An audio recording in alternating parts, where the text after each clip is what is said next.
আচ্ছা, আমাদের ক্লাস 7-এর কোষে দেখি 3-এর 1 থেকে এখানে 13 দাগ পর্যন্ত অঙ্কগুলি সবগুলি হয়ে গিয়েছিল। তো এবারে শুধুমাত্র 14 দাগটি বাকি ছিল। তো 14 দাগের অঙ্কটি আমি এখন করাবো। তো নিচের ঘরের ইচ্ছামতো 5 ধরনের রং করি। 5 ধরনের রং থেকে 2 ধরনের রঙের ঘর সংখ্যার অনুপাত লিখি।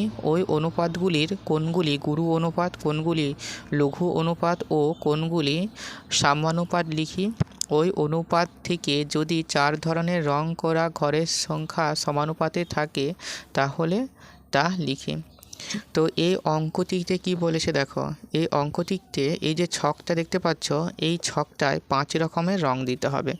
5 রকমের রং বলতে দেখো এখানেও ঠিক অনুরূপ 8-এর দাগের একটি ছক করে দেওয়া আছে। এর মতো এখানে 5-এর জায়গায় এখানে ক রকমের রং আছে জানো? এখানে 6 রকমের রং আছে। তো আমরা এই রঙের সাহায্যেই বা এই ছকের সাহায্যে এই অঙ্কটি এখানে করে নেব। তো প্রথমে যে এই 5 ধরনের যে রং দিয়েছে, তো ধরো এইটা আমরা 5 ধরনের রং দিয়ে দিয়েছি। তো যেহেতু এখানে 6 ধরনের রং দিয়ে আছে, দেখো এইটি হচ্ছে নীল রং। তো এই নীল রংটি আমরা এখানে ধরবো না। তাহলে আমরা কি কি রং দিয়েছি ধরো মনে মনে কল্পনা করো। এইটি এখন হচ্ছে আমাদের এইটি, ঠিক আছে? তাহলে প্রথমে ধরো এখানে লাল রং করেছো। তাহলে এখানে লাল রং কতটা করেছে দেখো। তাহলে লাল রং আছে, এখানেও আছে। তাহলে এখানে যদি ছকগুলো গুনো তাহলে হবে 1 2 3 4 5, আর এদিকে 1 2 3, 5 3 15টি। তাহলে এখানে হলো 15টি। আর এধারে হচ্ছে দেখো 1 2 3 মানে 3টি। আবার দেখো নিচেও আছে 1 2 3 1 2 3 মানে 9টি। তাহলে হলো 15 3 আর 9। তাহলে এখানে আমি লিখে দিচ্ছি লাল রং হয়েছে 15 যোগ 3 যোগ 9। তাহলে 3 থেকে একসাথে যোগ করব। তাহলে 3 থেকে একসাথে যোগ করলে হবে 27টি, ঠিক আছে? তাহলে 27টি ঘরে কি হয়েছে? লাল রং। এবারে এই সবুজ রঙের কথা ধরো। তাহলে সবুজ রং কি হবে দেখো। তাহলে সবুজ রং দেখো যদি এটা গুনো 1 2 3 আর এদিকে 1 2 3, তার মানে এধারেও 9টা, 3 তিরিকে 9, তাহলে এটাও 9টা এটাও 9টা, তাহলে টোটাল হচ্ছে 18টা। তাহলে এখানে সবুজ রং 9 যোগ 9 সমান হচ্ছে 18টি।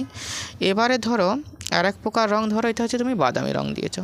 তো বাদামি রং কতগুলো দিয়েছো যদি গুনি 1 2 3 4 5 6, এদিকে যদি গুনি 1 2 3 4 5 6, তাহলে এদিকেও 6টা এইদিকেও 6টা, তাহলে 6 6 36টা দেখতে পাচ্ছ এখানে 36। তাহলে এখানে বাদামি রঙের ঘর আছে 36টা। 3 প্রকার রং হয়ে গেল, এখনও 2 প্রকার। এবারে ধরো বেগুনি রং, ঠিক আছে? তো এখানে বেগুনি রং, বেগুনি রং কোথায় আছে ধরো এই নিচটা হচ্ছে কি, নিচটা হচ্ছে বেগুনি রং। আচ্ছা, বেগুনির জায়গায় আগে বাদামি রংটা বের করে নিই।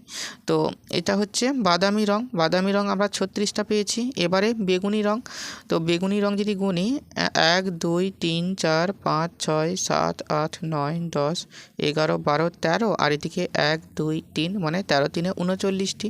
তাহলে এখানে বেগুনি রং হবে 39টি। এবারে যদি আমরা হলুদ রংটা দেখি, ধরো এটা হচ্ছে হলুদ রং। তাহলে 1 2 3 4 5 6 7, এদিকে আছে 7টা, আর এদিকে আমি আগের থেকে গুনে রেখেছি দেখো এখানে আছে 17টা। তাহলে এখানে হচ্ছে 7 যোগ 17, 7 আর 17 24। তাহলে আমাদের 5 ধরনের রং হয়ে গেছে। আমাদের ক ধরনের রঙের কথা বলেছে? 5 ধরনের রঙের কথা বলেছে। তো আমাদের এখানে 6 ধরনের রং করা আছে। আরেকটা রং ছিল নীল, এখানে নীল, এই নীলের কথা এখন আমি ছেড়েই দিচ্ছি। ধরো নীল এখন এখানে নাই। এবারে কি বলেছে দেখো, এবারে বলেছে 5 ধরনের রং থেকে 2 ধরনের রঙের ঘরের সংখ্যার অনুপাত লিখি। তাহলে এবারে এই যে রঙের ঘরের সংখ্যার আমাদের অনুপাত লিখতে হবে 5 ধরনের রং থেকে।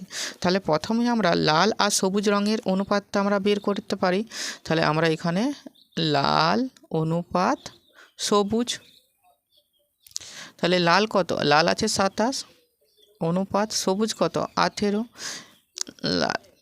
27 অনুপাত 18। তাহলে এটাকে কি এমন সংখ্যা দিয়ে কাছাকাছি যাবে বলো? উভয়কে 9 দিয়ে যাবে। 9 3 27 অনুপাত 9 2 18। তাহলে লাল আর সবুজ হচ্ছে 3 অনুপাত 2।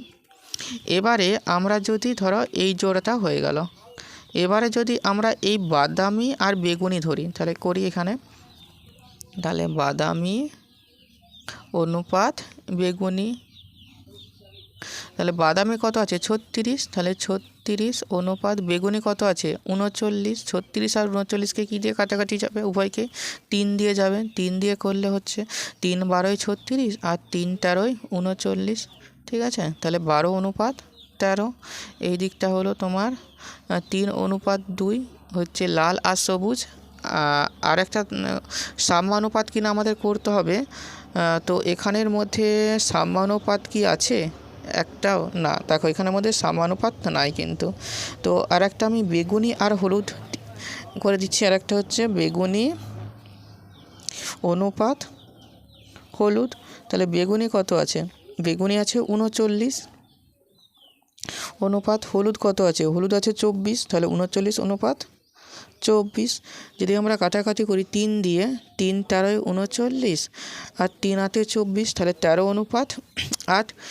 তো এবার আমাদের কি করতে হবে, দেখো বলেছে কোনগুলি গুরু অনুপাত, কোনগুলি লঘু অনুপাত আর কোনগুলি সাম্যানুপাত লিখি। তাহলে এই তিনটে থেকে আমাদের গুরু, লঘু আর সাম্যানুপাত খুঁজতে হবে। তো একটি কথা আগে জেনে নেওয়ার সাথে, তাহলে গুরু অনুপাত কি, গুরু অনুপাত, তাহলে অনুপাত কি কি নিয়ে গঠিত হয়, তাহলে অনুপাত হচ্ছে পূর্বপদ আর অনুপাত, এটি হচ্ছে পূর্বপদ অনুপাত পরপদ। যেটি পরপদ সেটিকে বইয়ে উত্তরপদ বলে, পূর্বপদ বা উত্তরপদ। বইয়ে উত্তরপদ লেখা আছে, যেই উত্তরপদ সেই কিন্তু পরপদ। তো এবারে তাহলে গুরু অনুপাত, তাহলে গুরু অনুপাত কি হবে, এই যে পূর্বপদটা, সেই পূর্বপদটা সবসময় বড় হবে। তাহলে পূর্বপদ গ্রেটার দ্যান পরপদ। যদি আমরা একটু উদাহরণের সাহায্যে বুঝি, পূর্বপদ যদি 11 হয় আর পূর্বপদ যদি 11 ধরো, পূর্বপদ যদি 11 হয় তাহলে পরপদ হবে 9। এটা কি হয়ে গেল, তার মানে ব্যাপারটা হবে 11 অনুপাত 9। এটি কি অনুপাত, এটি হচ্ছে গুরু অনুপাত। তো গুরু অনুপাত হয়ে গেল। এবারে আর কি চেয়েছিল, গুরু অনুপাত কোনগুলি, লঘু অনুপাত। তাহলে লঘু অনুপাত কি, তো এখানে আমি লঘু অনুপাত লিখছি।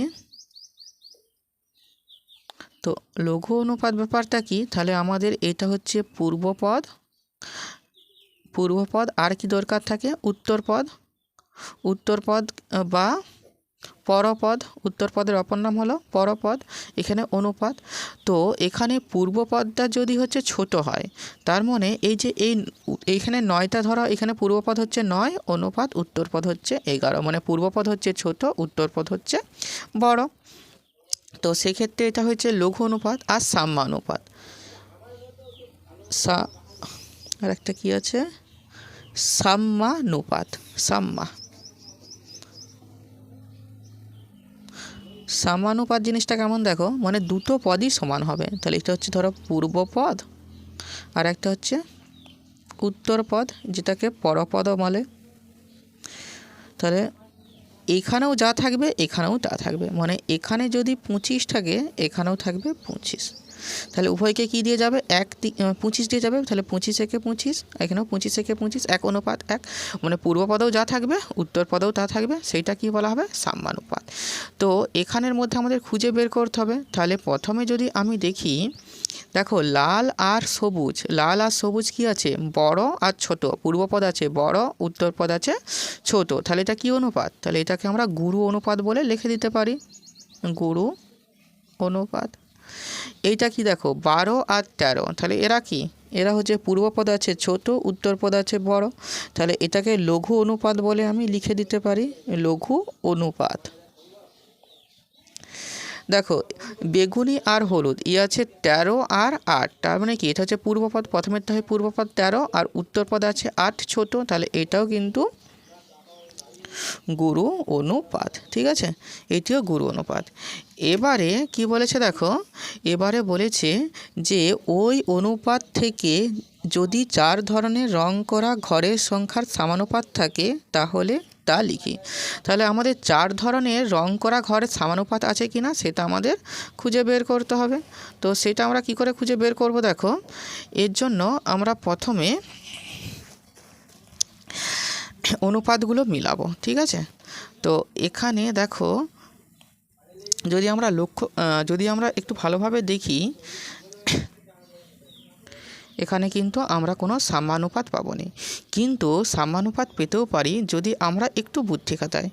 মানে কি দেখো, এখানে লাল আর সবুজ 3:2 আছে, তো আমি এখানে লাল আর সবুজ লিখে দিচ্ছি, লাল অনুপাত সবুজ, তাহলে 3:2, ঠিক আছে, লাল অনুপাত সবুজ 3:2। এরপর বাদামি আর হলুদ, দেখো এখানে বাদামি আর হলুদ এক জোড়া করছি আমি এখানে বাদামি অনুপাত, এই বাদামির সাথে এই হলুদটা আমি নিচ্ছি, বাদামি অনুপাত হলুদ। তো বাদামি কত আছে, তাহলে বাদামি আছে, দেখো বাদামি রঙের সংখ্যা আছে 36, তাহলে আমরা এখানে 36 লিখতেই পারি, অনুপাত হলুদ, হলুদ রঙের সংখ্যা কত আছে 24, তাহলে এখানে আমরা 24 লিখতে পারি। তাহলে উভয়কে কি দিয়ে যাবে, তাহলে 36 আর 24, 12 নামতে আছে, যদি 12 করি 12 3 36, 12 2 24, ঠিক আছে। তো এখানে দেখো এবারে আমরা কি করছি, দেখো এই যে এবারে আমরা এই যে 4 ধরনের যে একটা 4 ধরনের রং পেয়েছি, তাহলে 4 ধরনের রং কি বলো তো, লাল, সবুজ, বাদামি, হলুদ, এরা সমানুপাত আছে কি না আমরা চেক করে দেখব। তো চেক করে দেখার জন্য সূত্র কি, যে লাল অনুপাত সবুজ এবং বাদামি অনুপাত হলুদ, বাদামি অনুপাত হলুদ। তাহলে লাল কত, লাল আছে 3, অনুপাত সবুজ কত, সবুজ আছে এখানে 2, এবং বাদামি কত 3, তাহলে এখানে বাদামির জায়গায় 3, অনুপাত দেখো হলুদ কত, হলুদ হচ্ছে 2। তো এখানে 3টাকে কি বলা হয়, তাহলে এই 3টাকে বলা হচ্ছে প্রথম পদ, ঠিক আছে, একম পদ। 2টাকে কি বলা হয়, ওই তারপরের থেকে দ্বিতীয় পদ, তাহলে দ্বিতীয় পদ। এই তারপরে তাকে তৃতীয় পদ বলা হয়, আর শেষেরটাকে কি বলা হয়, চতুর্থ পদ। এবার সমানুপাত দেখার নিয়ম আছে কি জানো, প্রথম গুণিত প্রথমের সঙ্গে চতুর্থ সমান হবে, তাহলে প্রথম গুণ চতুর্থ, এই যে গুণফলটা বেরোবে সেইটা যেন দ্বিতীয় আর তৃতীয়র সাথে সমান হয়, দ্বিতীয় গুণ তৃতীয়। তাহলে দেখি প্রথমের সাথে চতুর্থ গুণ, তাহলে প্রথম আছে কত 3, তাহলে এখানে 3 গুণিত চতুর্থ আছে কি 2, তাহলে 3-এর সাথে 2 গুণ হবে, তাহলে 3 দুগুণে কত 6। আবার দ্বিতীয়র সাথে তৃতীয়, তাহলে দ্বিতীয় কত, দ্বিতীয় আছে 2 গুণ তৃতীয় কত, তৃতীয় আছে 3, তাহলে 3 দুগুণে 6। দেখো প্রথমের ক্ষেত্রেও মানে এইটার সাথে এইটা গুণ করা হচ্ছে প্রথমের সাথে চতুর্থ পদ, আর এই দ্বিতীয় পদের সাথে তৃতীয় পদ গুণ করা হচ্ছে। তাহলে উভয় যেহেতু 6 বেরিয়েছে, তাহলে আমরা কি বলতে পারি, আমরা এই 4 ধরনের রঙের মধ্যে লাল, সবুজ, বাদামি, হলুদ এরা সমানুপাতে আছে। বলেছে ওই 4 ধরনের রং করা ঘরের সংখ্যার অনুপাত থাকে, তাহলে তা লিখি ওই অনুপাত থেকে, আচ্ছা তাহলে ওই অনুপাত থেকে 4 ধরনের রং করা ঘরের সংখ্যার সমানুপাত থাকে, তাহলে লিখি, তাহলে আমরা লিখতে পারি অতএব কারা কারা সমানুপাতে আছে, লাল, সবুজ, বাদামি ও হলুদ সমানুপাতে আছে। আচ্ছা বাকি অঙ্কগুলো ঠিক এরকম জায়গায় পেয়ে যাবে।